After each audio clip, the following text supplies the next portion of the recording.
Okay, right.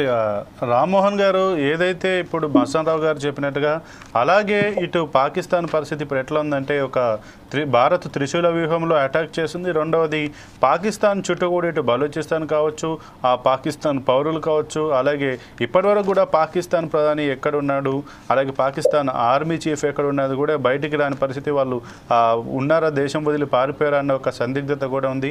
దీన్ని బట్టి మనం ఏ రకంగా చూడొచ్చు? అసలు ఇప్పుడు పాకిస్తాన్కి నిజంగా ఈ మేకపోతు గాంభీర్యాన్ని ఎందుకు ప్రదర్శిస్తుంది? నిజంగా వారికి అంత సత్తా ఉంటే డైరెక్ట్గా వచ్చి ఏదో మాట్లాడాలి కదా. వాళ్ళ ప్రధాని కావచ్చు, ఆర్మీ చీఫ్ కావచ్చు, ఎందుకు దాక్కున్నారు?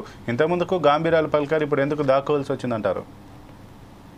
సంపత్ గారు, మీకు అట్లాగే ప్యానల్ ఉన్న పెద్దలు మస్తానరావు గారికి, మనకు ప్రేక్షకులు నమస్కారం. Good evening. ఎంత మాట్లాడతారు, ఇంతకుముందు సమగ్రంగా చాలా వివరంగా చెప్పారు. వారు దానికి అదనంగా చేర్చే ప్రయత్నం చేస్తారు తప్ప వారు పూర్తిగా వారు మాట్లాడిన ఏకీభవిస్తూనే ఆపరేషన్ ట్రైడెంట్ అంటే జ్ఞాపకం వచ్చింది మస్తానరావు గారు. నేను అప్పుడు 71లో 14 ఏళ్ళ పిల్లవాడిని, కానీ అప్పటికి జనవాక్యం అని ఆంధ్రభూమిలో వచ్చేది రాస్తున్నాను అప్పటికే.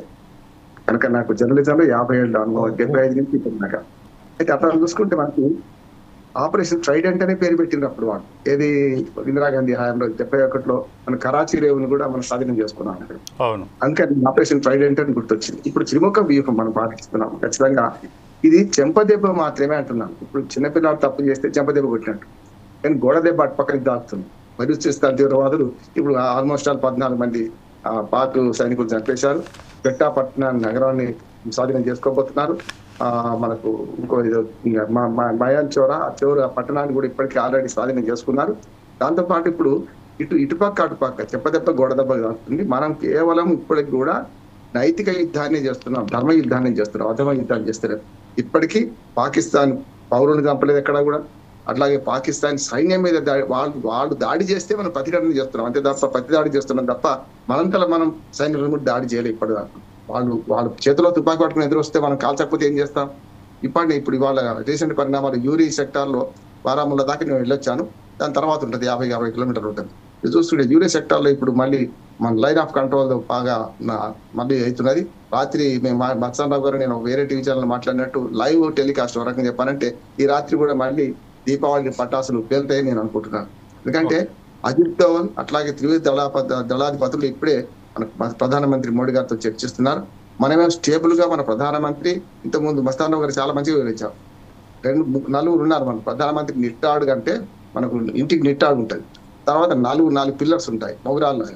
వాళ్ళు ఎవరంటే ఒకరేమో ఆర్థిక శాఖ మంత్రి నిర్మలా సీతారామన్, ఆమె ఇంతకుముందు త్రిముఖ వ్యూహంలో ట్రైడెంట్ వ్యూహంలో భాగంగానే ఆర్థికంగా వాళ్ళని కంట్రోల్ చేసే ప్రయత్నం చేస్తుంది. ఇంత చక్కగా వివరించవచ్చు అంటే ఒక షావుకార్ దగ్గర పోయి పెళ్లి చేస్తే అప్పు ఇవ్వమంటే ఇవ్వడు, అంటే అప్పు చేసి పప్పు కూడా అంటే ఎవడు ఇవ్వడు. కానీ అప్పు చేసి రక్తం కూడా తింటా అంటే ఇంకెవడు ఇవ్వడు కదా. జరుగుతుంది ఏంటంటే వాళ్ళు అప్పు అడిగి దేనికి, తీవ్రవాదాన్ని ప్రోత్సహించడానికి. లేకపోతే రక్తం అడుగులు భారతదేశం కనుక సింధు జలాలు ఆపేస్తే మేము సింధు నదిలో రక్తం మారిస్తాం కనుక అటువంటి వాడికి అప్పు ఇవ్వద్దని చెప్పాలి కదా. మనమైతే చెప్పినాం. గ్రే లిస్ట్ లో పెట్టారు. ఇప్పుడు చాలా సార్లు గ్రే లిస్ట్ లో ఉంది, బ్లాక్ లిస్ట్ లో పెట్టాల్సిన అవసరం ఉంది వాళ్ళు. అందుకే ఆర్థిక దిగ్బంధనం మన ఆర్థిక శాఖ మంత్రి చేస్తున్నారు. మన విదేశాంగ మంత్రి జయశంకర్ గారు అద్భుతమైన మంత్రి. వారు ఇప్పుడు విదేశాంగ దౌత్య నీతి చెప్పుకుంటూ దౌత్య యుద్ధం చేస్తున్నారు వారు. రెండోది దేశంలో అమిత్ షా, మనకి రక్షణ శాఖకు నేతృత్వం వహిస్తున్న మన రాజ్నాథ్ సింగ్, అభినవ భారత్ సర్దార్ వల్లభాయ్ పటేల్, తర్వాత దానికి రక్షణ సలహాదారుగా ఉన్న అజిత్ దోవల్, ఇంకా చాలా డిప్లొమాట్ వైస్ మెన్. నిజంగా చెప్పాలంటే విదేశాంగ మంత్రి స్థాయిలో కాకుండా మిగతా స్థాయిలో అన్ని ఆయనే మాట్లాడుతున్నారు. మనం అమెరికాతోనో లేకుంటే పెద్ద దేశాలతోనో మనకు రక్షణ శాఖ మంత్రి కానీ విదేశాంగ శాఖ మంత్రి మాట్లాడుతుంటే మనకు పూర్తిగా రక్షణ శాఖ వ్యవహారాలు చూస్తూ సలహాదారుగా ఉన్న ఆయన. అందుకని 4 పిల్లర్స్ ఇవైతే మోడీ నిట్టాడుగా నడమ నిలబడి ఓ టెంట్ కు ఆధారంగా ఉంటున్నారు ఈ భారత మన రక్షణకు. ఉరకం చూపాలంటే ఇప్పుడు మనకు యూరి సెక్టర్ లో జరుగుతుందని మనం తక్కువ అంచనా వేయడానికి వీల్లేదు. ఇవాళ లైన్ ఆఫ్ కంట్రోల్ దగ్గర జరుగుతుందంటే మనము పిఓకే మీద అటాక్ చేయడానికి సిద్ధంగా ఉన్నాం. అంటే సాంబా సెక్టార్లో కూడా మనకు కొంతమంది చొరబాటుదారులు ప్రయత్నం చేస్తుంటే వాళ్ళని కూడా తిప్పికొట్టినాం. ఇప్పుడు ఎక్కడ కూడా మీరు భుజు నుంచి మొదలుకొని మనకు పైన పూంచి దాకా లేకుంటే బారాముల్లా పై దాకా ఆక్రమించాలి కాశ్మీర్ దాకా ఎక్కడ కూడా చొరబాటుదారులను అంగీకరించడం లేదు. ఎవడైనా వస్తే కనిపిస్తే కాల్చివేత చేస్తున్నాం. మన దేశంలోనే ఒకసారి కనిపిస్తే కాల్చివేత చేస్తాం కదా, అది చేస్తున్నాం. దీనిలో ఇంకొక వ్యూహం ఏంటంటే మన సంపత్ గారు, ఇప్పుడు ఇవాళ అనుకోకుండానే మనకు వరంగా లభించింది. అంటే యాక్చువల్గా తీవ్రవాదులు ప్రోత్సహించాం, అఫ్ఘాన్ తీవ్రవాదమైన బెలూచిస్తాన్ తీవ్రవాదమైనా మనం దేశంలో ప్రపంచంలో ఏ తీవ్రవాదైనా ఖండిస్తాం మనం. కనుక బెలూచిస్తాన్ తీవ్రవాదులు ఇవాళ మన పని సగం కానిస్తున్నారు. కాగల కార్యం గంధర్వులే చేస్తున్నారు నువ్వు మాట అంటాం కదా, అది జరుగుతున్నది. ఇప్పుడు మనం చెంపదెబ్బ కొడితే వాడు గోడ దెబ్బ పట్టించి కొడుతున్నాడు. అతి త్వరలో క్వెట్టా నగరం స్వాధీనం చేసుకుంటారు. బెలూచిస్తాన్ ఒక దేశంగా ఏర్పడే అవకాశం ఉంది. గతంలో 71 యుద్ధంలో వాళ్ళకి బుద్ధి రాలేదు. 71లో తూర్పు పాకిస్తాన్ కాస్త బంగ్లాదేశ్కి మారిపోయింది. ఇప్పుడు వాళ్ళకు ఇప్పుడైతే బలవంతంగా 75 సంవత్సరాల క్రితం స్వాధీనం చేసుకున్న ఒక మన బెలూచిస్తాన్ ప్రాంతాన్ని ఇవాళ ఖాళీ చేయక తప్పని పరిస్థితి ఈ యుద్ధంతో వచ్చినట్టు మనం ఇంకా అసలు అయితే రామ్మోహన్ గారు ఈరోజు బలూచిస్తాన్ సంబంధించి ఆ బలూచిస్తాన్ చీఫ్ కూడా చెప్పారు, ఐక్యరాజ్య సమితికి మమ్మల్ని ఆ దేశంగా గుర్తించండి, అలాగే భారత్ కూడా మాకు ఆ ఢిల్లీలో ఒక ఎంబసీ ఏర్పాటు చేయడానికి ఇవ్వండి అంటూ కూడా ఆయన అయితే ఆల్రెడీ మేము బలూచిస్తాన్ని స్వతంత్ర దేశంగా ప్రకటించుకుంటున్నాము, మాకు స్వాతంత్రం వచ్చిందంటూ కూడా ఆయన కామెంట్ చేశారు. మరి దీన్ని ఎట్లా చూడవచ్చు? దీన్ని ఈ కామెంట్స్ని అసలు దరిదాపుల్లోకి వెళ్ళే పరిస్థితి పాక్ ఉందంటారా? అంటే దీన్ని మనం అంగీకరించాం. ఏమంటారంటే ప్రజాస్వామ్యయుతంగా దేశాలు వేరుగా ఏర్పడడం వేరు. అట్లాగే బంగ్లాదేశ్ను మొట్టమొదటి గుర్తించి మన దేశం మస్తానరావు గారు బాగా తెలుసుకో. బంగ్లాదేశ్ను ప్రపంచంలో ఐక్యరాజ్య సమితి కంటే ముందు మనం గుర్తించింది మొట్టమొదటి దేశం మనమే. ఎందుకంటే ఏర్పాటు చేసింది వరకు చెప్పాలంటే వాళ్ళ బాధలు వాళ్ళు పడుతుంటే శరణార్థుల బాధ తట్టుకోలేక వాళ్ళకి ఆహారము అవన్నీ సప్లై చేయలేక మనం చేసినామంటున్నారు వరకు వాళ్ళు మన మీది నుంచి పోతున్నారు కనుక చేసినాం. అట్లాగే బెలూచిస్తాన్ కూడా చేయడానికి ఎప్పుడు అవకాశం ఉంటుంది అంటే ప్రజాస్వామ్యయుతంగా ఇప్పుడు కెట్టాకు నగరం కూడా మన స్వాధీనం కాలేదు. వాళ్ళు కనుక వాళ్ళు 75 ఏళ్ల కోరిక సహేతుకమైంది, కానీ తీవ్రవాదం ద్వారా బుల్లెట్ ద్వారా కాదు. కానీ తప్పలేదు, వాళ్ళు ఎందుకంటే సెకండ్ క్లాస్ పౌరులుగా ఉన్నారు. జనాభాలో 7% నుంచి లేరు. అంటే సంఖ్యాపరంగా కూడా మొత్తం పాకిస్తాన్ జనాభాలో 10% కూడా 7% ఉంటారు. కానీ భూభాగం పరంగా చూస్తే 44%, పాకిస్తాన్ భూభాగంలో 44% ఉన్నారు. అంటే ఇంకే మిగతా 56% మిగతా పాకిస్తాన్. కనుక పెద్ద ప్రాంతం మనకు స్వాతంత్రాన్ని కోరుకుంటుంది. అంటే ప్రజాస్వామ్యయుతంగా ఉంటే వాళ్ళు సెకండ్ క్లాస్ పౌరులుగా ఉన్నారు. దాన్ని ఇంకోటి బెలూచిస్తాన్ ఇంకా మిగతా కొంత భాగం అంటే వాళ్ళ బెలూచిస్తాన్ భాగం చూసుకుంటే ఇంకొక 25% భూభాగం ఆఫ్ఘనిస్తాన్ పరిధిలో ఉంది. మరి ఆఫ్ఘనిస్తాన్తో గొడవ వస్తుంది మనకు. ఇటు పక్కన ఆఫ్ఘనిస్తాన్ పాలకులు ఇవాళ తీవ్రవాదం విడిచిపెట్టి మంచి చెడ్డు ఆ తుప్పబట్టిన ఆయుధాలను అమెరికా రష్యా విడిచిపెట్టి ఎప్పుడో అయిపోయినాయి. అమెరికా విడిచిపెట్టిన ఆయుధాలతో తుస్సుమంటే కొట్లాడుతున్నారు. కానీ అది పాకిస్తాన్ వైపు ఉంది. వాళ్ళకి ఆఫ్ఘనిస్తాన్ మన మిత్ర దేశంగా ఉంది ఇప్పుడు ఓ రకంగా చెప్పాలంటే. ఎందుకంటే వాళ్ళకు ఉపకారం చేసినాం మనం. వాళ్ళ పార్లమెంట్ భవనం మనం కట్టించాం. చాలా అభివృద్ధి కార్యక్రమాలకు ఇప్పటికి కూడా మన ఆఫ్ఘనిస్తాన్ సహాయం చేస్తున్నాం. కనుక ఆ కృతజ్ఞతతో ఆఫ్ఘనిస్తాన్ ఉంది. కానీ ఆఫ్ఘనిస్తాన్లోనైనా మన బెలూచిస్తాన్ తీవ్రవాదులకు ఎప్పుడు మన మద్దతు ఇవ్వం కూడా అంటున్నాండి. అది ధర్మపరంగా. కానీ వాళ్ళంతా వాళ్ళు చేస్తుంటే మనమైతే పాకిస్తాన్కు అనుకూలంగా అయితే మనం మాట్లాడలేం కదా.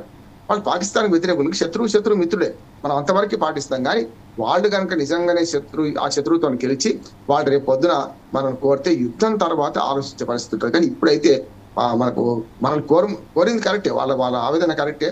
కానీ కోరినంత మాత్రాన్ని మనం దానికి మనం గుర్తిస్తున్నాం అంటే మనకు ఇంకొక వేర్పాటువాదానికి మనం గుర్తించినట్టే అవుతుందిగా. ఇప్పుడు మన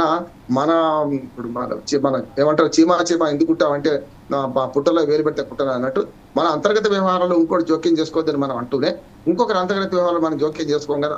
ఆ పద్ధతి ఇప్పటికీ ధర్మ మార్గాన పోతున్నాం మనం సంపద గారు. అంటే నేనేమంటున్నానంటే ఇప్పటికిప్పుడు గుర్తించకపోవచ్చు, కానీ వాళ్ళు గెలిచి మేము వేరే స్వతంత్ర దేశంగా ఏర్పడింది జెండా పాతుకుంటే జెండా వాళ్ళది వేరే ఉన్నది, అన్ని రకాలుగా చేస్తున్నారు.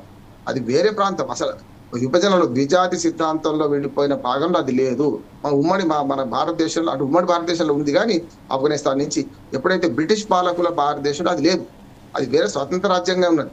కనుక అట్లా చూసుకుంటే మనకు ఏదైతే స్వతంత్ర రాజ్యంగా ఉన్నదాన్ని వీళ్ళు 48లో స్వాధీనం చేసుకున్నారు. అంటే స్వాతంత్రం వచ్చినాక 2 ఏళ్ళకి స్వాధీనం చేసుకున్న క్రమం నుంచి ఇప్పటిదాకా తిరుగుబాటుదారులు అక్కడ ప్రయత్నం చేస్తున్నారు.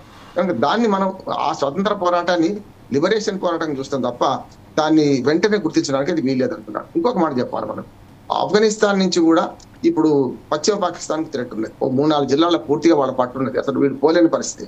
కనుక ఇవాళ పాకిస్తాన్ ఎంపీలు కానీ లేకుంటే పాకిస్తాన్ ప్రజలు కానీ సూటిగా సైన్యాధ్యక్షుడికి అట్లాగే ప్రధానమంత్రికి అధ్యక్షుడికి ప్రశ్న వేస్తున్నారు. వాళ్ళు ఏమని అంటున్నారంటే ఇప్పుడు గమ్మత్ ఏంటంటే అక్కడ ఇప్పుడున్న ప్రభుత్వం కూడా ఒక ఉదాహరణ మనకు చూస్తే మనదే బీజేపీ కాంగ్రెస్ కలిపి ఒక ప్రభుత్వం ఏర్పాటు చేసింది అనుకోండి, అట్లాంటి ప్రభుత్వం అని మనం కల్లో ఊహిస్తామా? బీజేపీ కాంగ్రెస్ కలిసి ప్రభుత్వం ఏర్పాటు చేస్తే అట్లాంటి ప్రభుత్వాన్ని వాళ్ళు ఏది మన జాఫర్ మన షరీఫ్ను బయటకు పంపించినాక ఇది జరిగింది. ఇప్పుడు కనుక అక్కడ ఆ ప్రభుత్వాన్ని కూడా ప్రజలు ప్రశ్నిస్తున్నారు ఏంటంటే మీరు యుద్ధాన్ని ఎందుకు కోరుకున్నారు? అనవసరంగా యుద్ధాన్ని ఎందుకు తీసుకొచ్చారు, మా ప్రాణాల మీదకి ఎందుకు తీసుకొచ్చారని ఇప్పుడు సింధు పంజాబ్ ప్రజలు ప్రశ్నిస్తున్నారు. నాయకత్వంలో వాళ్ళే ఉన్నారు, ప్రజలు కూడా ప్రశ్నిస్తున్నారు. ఇక పీఓకే గురించి చెప్పాలంటే ఇప్పుడు యూరి సెక్టార్లో జరుగుతున్న ఉద్రిక్తలు చూసుకుంటే ఖచ్చితంగా వాళ్ళు కనుక మన దేశ భూభాగాల్లోనికి ఒక్క అడుగు వేసినా, ఇప్పుడు ఇప్పటి వరకు పాకిస్తాన్ వాళ్ళు మన భూభాగాలకు అడుగు పెట్టలే, రకరకాల పద్ధతుల ద్వారా మన పౌరులను చంపుతున్నారు. ఇవాళ కూడా యూరి సెక్టార్ లో ఇప్పుడు మొత్తం అంతా లైన్ ఆఫ్ కంట్రోల్ అటు నుంచి ఇటు దాకా ఉద్రిక్తలు కొనసాగుతున్నాయి. మనకి ఇప్పటికీ ఎవాక్యూట్ చేస్తున్నారు ఎక్కడికక్కడ ప్రజలను కూడా. ఇవాళ అర్ధరాత్రి వరకు ఏమైనా దాడులు జరగవచ్చు. వాళ్ళు కనుక మన పాకిస్తాన్ ఆక్యుపైడ్ కమిషన్ నుంచి లోపలికి ఒక్క అడుగు వేసినా అప్పుడు సైన్యం డైరెక్ట్ గా వాళ్ళ మీద దాడి చేస్తుంది. ఇప్పటికే ఉగ్రవాద శిబిరాల మీద దాడి చేసింది కేవలం సైన్యంలో చేతిలో ఉన్న ఆయుధాలు నిర్వీర్యం చేస్తున్నది S4 అని. అంత అందుకని చెంపదెబ్బ అంటున్నాను. అసలు యుద్ధం మొదలు కాలే, అసలు ఆట మిగిలే ఉంది. ఇప్పుడే ఆట మొదలైంది. ఈ ఆట మొదలైన దానిలో ఎట్లా కంటిన్యూ అవుతాం, ఎట్లా చేస్తాం అనే దానికి ఒక్క మాట చెప్పి ముగిస్తాం. మన వ్యూహం ఎంత మంచిదంటే, మంచి వేటగాడు ఎవడైనా ఏం చేస్తారంటే వేటకెళ్లే ముందు తన ఆయుధాన్ని పదును చేసుకుంటాడు. అది గొడ్డలు కావచ్చు, గొడవలు కావచ్చు, ఏదైనా కావచ్చు. మనం ఏం చేసాము, ఇంతకు మస్తారావు గారు మంచి మాట చెప్పారు. 2 రోజుల తర్వాత నుంచి మనం యుద్ధం మొదలుపెట్టినాం. త్రిముఖ వ్యూహంలో ట్రైడెంట్ యుద్ధం మొదలుపెట్టాం. దాని తర్వాత మన కత్తులు నూరుకున్నాం. మనం అన్ని ప్లాంట్ గా అరేంజ్ చేసుకున్నాం. పాకిస్తాన్ ప్రధాని పారిపోయిందా, ఉన్నాడా, జైల్లో ఉన్నాడా, లేకుంటే బంకర్లో ఉన్నాడా తెలియదు మనకు. వాళ్ళు దిశానిర్దేశం చేయలేకపోతారు. అంటే పిచ్చివాడి చేతులు రాయిలాగా సైన్యం తన పని చేసుకుంటూ పోతే చచ్చేవాళ్ళు చస్తున్నారు, బతికేవాళ్ళు బతుకుతున్నారు. మనం అట్లా కాదు. ఇవాళ కూడా ఇప్పుడు కూడా మనకి ఇప్పుడు మనం మాట్లాడుతున్న క్రమంలో ప్రధానమంత్రి కార్యాలయంలో, మన భారత ప్రధానమంత్రి కార్యాలయంలో బ్రహ్మాండంగా మీటింగ్ జరుగుతుంది. మనం దిశానిర్దేశం చేస్తున్నాం. ఒక్క పని కూడా సైన్యం కూడా స్వతంత్రం ఇచ్చడానికి స్వతంత్రం ఉండదు. పాకిస్తాన్ సైన్యం స్వతంత్రం ఉండదు, కానీ మన సైన్యానికి ఉండదు. ప్రతి అడుగు కూడా మన రాజకీయ నాయకత్వంతోనే ఉంది. భారతదేశం స్వాతంత్రం వచ్చిన మొదటి నుంచి మన భారత సైన్యం, మన రాజకీయ నాయకుల అధిపాటిలో ఉన్నది. కుక్క తోకను ఆడించాలా, కుక్కను ఆడించాలంటే కుక్కనే తోకను ఆడించాలి. మన సైన్యం ఆ పని చేస్తున్నది. కానీ పాకిస్తాన్ సైన్యం తోకనే కుక్కను ఆడిస్తున్నది. ఇవాళ పాకిస్తాన్ సైన్యము కుక్క అయితే తోక ప్రభుత్వాలు అవుతున్నాయి. అందుకని ఆనాటి నుంచి అస్థిరమైన ప్రభుత్వాలు ఏర్పాటు చేస్తూ, ప్రభుత్వాలు గట్టిగా అయిన సందర్భంలో వాళ్ళ మీద దాడి చేస్తూ, వాళ్ళ పదవిచ్యుతులు చేసుకుంటూ, మొదటి ప్రధాని నుంచి ఇప్పటిదాకా కూడా వాళ్ళు 5 ఏళ్ల ఇబ్బందిని కొనసాగించకుండా చేసుకుంటూ రాజకీయ నాయకత్వం అంగదొక్కుతుంది సైన్యం. ఆ సైన్యం ఆధ్వర్యంలో ఇప్పుడు రంపేన్ సైన్యం అంటున్నాను దాన్ని. ఆ సైన్యం కూడా పూర్తి అధికారం లేవు. సైన్యం మీద అధికారం చేసేది కేవలం 140-50 వేల మంది ఉగ్రవాదులే.